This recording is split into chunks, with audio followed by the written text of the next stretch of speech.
رب کا بندہ پردہ پوشی کرنے والا ہوتا ہے، فقیر وہ ہوتا ہے جو پردہ پوشی کرے۔ میں آپ کو بتاؤں، نجات کے لیے یہ سیاستہ کی حدیث ہے، ابن ماجہ میں موجود ہے، یہ نجات کے لیے اتنا بڑا سرمایہ ہے اور آسان نسخہ ہے کہ اخروی طور پر کامیابی، یعنی گناہ اور غلطیوں کے باوجود اللہ درگزر کر دے، کامیابی ہو جائے۔ نبی پاک علیہ الصلوۃ والسلام نے فرمایا تو دنیا میں کسی کی پردہ پوشی کر، اللہ قیامت کے دن تیری پردہ پوشی کر دے گا۔ پتہ اس کا معنی کیا ہے؟ عیب کھولے بغیر ہی رب قیامت میں معافی عطا کر دے گا۔ اس سے بڑا سہارا ہے کوئی؟ صرف اتنا کرو، پردے ہی رہنے دو۔ بڑا شوق ہے لوگوں کو ٹو میں پڑھنے کا، جاسوسی کرنے کا، خبر لینے کا۔ اچھا، جو خبر لینی چاہیے وہ نہیں لیتے۔ محلے میں کس کی حرکتیں غلط ہیں وہ سب کو پتہ ہے، لیکن بھوکا کون کون ہے، بل کس کا آیا ہے اور پریشان ہے یہ نہیں پتہ، کس کے بچے کی اسکول کی فیس نہیں گئی یہ نہیں پتہ، باقی غلط کون کون ہے معاذ اللہ سارا پتہ رکھتے۔ پردہ پوشی، اللہ کا بندہ پردہ پوش ہوتا ہے۔ فقیری نام ہی پردہ پوشی کا ہے۔ تیرے پاس لاکھوں کے راز ہوں لیکن تو نے سینے میں چھپائے ہوئے۔ فقیر اپنے کفن میں بڑے راز چھپا کے دنیا سے چلے جاتے ہیں، وہ راز کھولا۔ فقر کا بہت بڑا درجہ یہ ہے کہ تیرا دل پردہ پوشی والا ہو، اور اگر تو پردے کھولے، پردہ دری کرے، تو نبی پاک نے فرمایا جو کسی کے پردے کھولے گا وہ اپنے گھر کے اندر بھی بیٹھا ہوا تو اللہ اس کے پردے کھول کے اسے ذلیل کر دے گا۔ کیا معنی ہے؟ صاف ستھری دو ٹوک بات ہے۔ جس کا ذلیل ہونے کا دل ہو کہ میرے پردے کھل جائیں، وہ دوسروں کے کھول دے، خود بخود تیرے کھل جائیں گے۔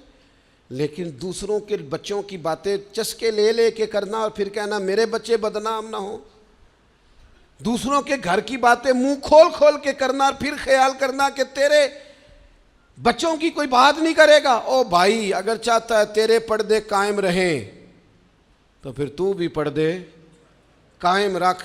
نبی کریم صلی اللہ تعالیٰ علیہ وآلہ وسلم نے ایک بات ارشاد فرمائی ہے، مسلم شریف میں ہے۔ اکثر میں کہتا ہوں بعض باتوں پر وجد ہو جاتا ہے، یہ وجد والی بات ہے۔ حضور علیہ الصلوۃ والسلام فرماتے ہیں اللہ حیا والا ہے، پردہ پوشی والا ہے۔ اللہ حیا اور پردہ پوشی کو پسند فرماتا ہے۔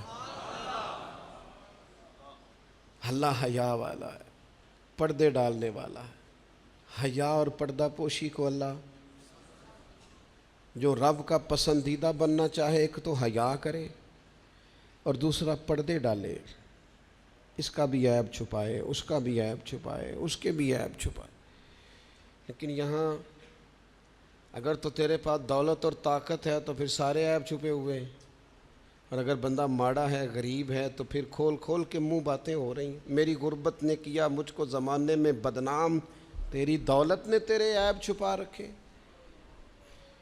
اپنی طبیعت کو اللہ کا بندہ کنز المال میں موجود ہے، حضرت عمر رضی اللہ تعالیٰ عنہ بیٹھے تھے۔ یہ ذرا دیکھیے یہ حضور کی تربیت یافتہ جماعت کیسی تھی۔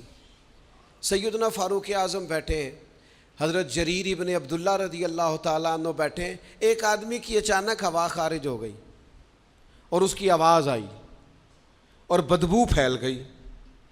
اب یہ چیزیں بعض اوقات انسانی طبیعت کے کنٹرول میں نہیں ہوتی۔ ہمارے ہاں لوگ مذاق اڑاتے ہیں، پھبتیاں کستے ہیں، تانا زنی کرتے ہیں۔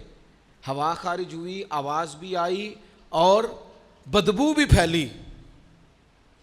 تو حضرت جریر ابن عبداللہ فٹافٹ اٹھ کے کھڑے ہوئے، حضرت عمر سے عرض کرنے لگے حضور ہم سارے جا کے وضو نہ کر آئیں، ایک آدمی کی ہوا خارج ہوئی ہے، وضو ایک کا ٹوٹا ہے۔ حضرت جریر فٹافٹ اٹھ گئے کہ کہیں کسی ایک کی طرف لوگوں کا اشارہ نہ ہو جائے، وہ بندہ شرمندہ ہوگا، پردہ کھلے گا۔